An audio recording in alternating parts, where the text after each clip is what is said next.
अहले इल्म को कूज़े में दरिया बंद करने के सलीके पर बड़ा फख्र है, लेकिन बास दरिया ऐसे सरकिश होते हैं कि उन्हें कोज़ा तो क्या समुंदर में भी बंद करना महाल होता है। ज़िया जाफरी मरहूम में इल्म व फजल के ऐसे ही दरिया थे। सियासत से सहाफत तक और अदब से तसव्वुफ तक उनकी फतूहात का सिलसिला इस कदर वसी है कि कदम कदम सियासत से सखावत तक और अदब से गालिब ने कहा था।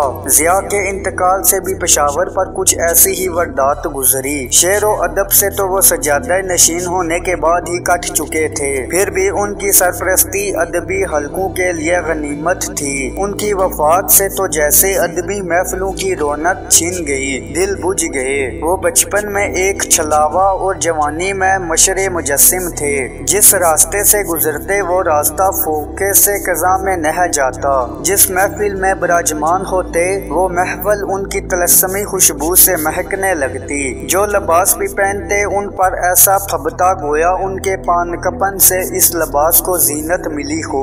आखिरी उम्र में उनकी बुजुर्गाना शफ़क़त, हुस्ने इखलाक, मोहब्बत और खुलूस के तसव्वुर से मेरे दिल में इस बूढ़े बरगद की याद जाग उठती है, जो शाही बाग पेशावर के मगरबी कोने में एक वसी रकबे में फैला हुआ था। ये कुर्सियों वाले दरख्त के नाम से मशहूर था, इसलिए इसके तने को तराश कर बड़े सलीके से ऊपर नीचे बहुत ही नशिस्तें बना दी गई थी।